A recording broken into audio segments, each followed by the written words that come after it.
अरे खुश रहो मेरे पुत्र। पिताजी जीते रहो बसंत। बेटा शीत और बसंत।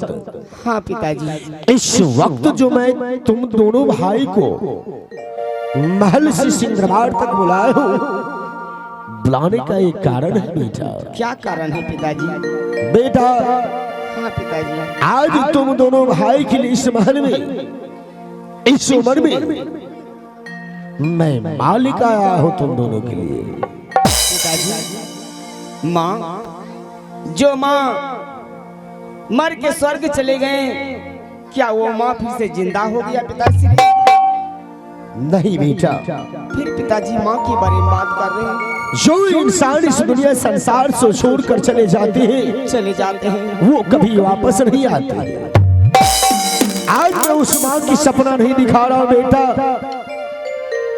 बल्कि तुम दोनों भाई को मैंने वचन दिया था, हर वक्त मैं इस महल में तुम दोनों भाई को हंसता देखता हूँ। हाँ पिताजी। कभी तुम दोनों भाई की आंखों में आंसू नहीं देखना चाहूंगा। इसलिए बेटा आज इस उम्र में इस महल में दूसरा शादी करके लेकर आया। पिताश्री, किस माँ के बारे में बात कर रहे हैं पिताश्री? क्या माँ? हाय पिताजी, जिस माँ के बारे में आप बातें कर रहे हैं, लेकिन वे माँ इस वक्त कहाँ है? घड़ी बेटा वसंत। हाँ, तुम्हारी माँ सिंहासन पर बैठकर तुम दोनों की राह देख रही है। जाओ, सबसे पहले तुम अपनी माँ की चरणों में झुककर प्रणाम कर लो और उसकी आशीर्वाद की भागी बन जाओ। क्यों नहीं पिताजी?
आपका दोनों पुत्र क्यों नहीं महारानी?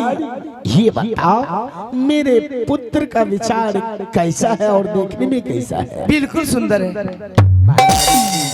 अच्छा, लेकिन महारानी, हाँ, जिस दिन से दोनों पुत्र बच्चे की माँ इस संसार से छोड़कर चल बसी है, उसी दिन से दोनों पुत्र अपनी माँ के हाथों से भोजन नहीं खाए। अच्छा, आज महारानी तुम समय से दोनों पुत्र को गरम गरम दूध पिला देना और समय से भोजन करा के से गुरु पाठशाला भेज दिया करना महाराज। स्वामी जी, जैसे आपकी आज्ञा। और बेटा सीत, पिताश्री, बेटा आज दिन से जो भी तुम्हारी माँ कहेंगे उसके कहने के अनुकूल ही तुम दोनों भाई को चलना होगा। ठीक है पिताजी। और महारानी, वैसे भी मैं शादी के चक्कर में परेशान हो चुका हूं। बिल्कुल, तो आप परेशान हैं। इस वक्त में महल में चलकर विश्राम करता हूँ, तब तक तुम दोनों पुत्र से बातें करके मेरे पास चले आना। ठीक है स्वामी जी। लो बेटा बसंत, तुम भी कुछ बोलो। ठीक है पिताजी, जाइए। अब तुम्हारे पिताश्री का आदेश हो चुका है। हाँ, इस दुनिया संसार में तुम्हारी माँ नहीं है, माँ नहीं है। मैं तुम दोनों भाई को माँ बन के आई हूँ। इस महल में माँ का प्यार दूंगी, हाँ। और तुम मेरा बेटा का प्यार देना। क्यों नहीं माँ? और इस महल में मैं तुम्हें कोई चीज की कमी नहीं होने दूंगी। बिल्कुल नहीं होने देना माँ। लेकिन हाँ, परंतु ये नहीं जान रही तुम दोनों भाई की नाम क्या है। तुम्हारा नाम क्या है बाबू? माँ, मेरा नाम सीत है। क्या? हाँ माँ। तुम्हारा नाम सीत कुमार? और माँ, मेरा नाम बसंत कुमार है। अति सुंदर, ब्यूटीफुल। हाँ, बड़े भाई का नाम सीत कुमार और छोटे भाई का नाम बसंत कुमार। बसंत कुमार है माँ। बहुत सुंदर है मेरे लाल। लेकिन मेरे लाल,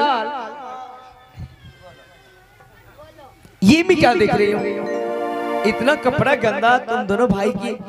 क्या इस महल में नौरी वाली नहीं रहते? है मान, नौरी की बातें मत करो। तो नौरी हम दोनों भाई के ऊपर बिल्कुल ध्यान नहीं देता है, इसलिए नौरी खा लेते हैं। हाँ। 2 थरिया जाके भुस्कार में सो जाता है। अच्छा, कोई बात नहीं मेरे लाल, मैं इस महल में आ गई हूँ। मैं अपने हाथों से तुम दोनों भाई को नहलाऊंगी, हाँ, कपड़ा साफ करूंगी, खाना बनाऊंगी गरम गरम। अच्छा। तुम दोनों भाई को खिलाऊंगी, गरम गरम दूध भी पिलाऊंगी, गुरु पाठशाला भेज दूंगी पढ़ने। क्यों नहीं माँ? और अभी इसी वक्त तुम्हारे पिताश्री का आदेश हो चुका है कि गरम गरम दूध पिलाकर गुरु पाठशाला भेज देना पढ़ने के लिए। चलो यहाँ से महल मेरे साथ गरम गरम दूध पीने के लिए तैयार हो जा मेरे लाल।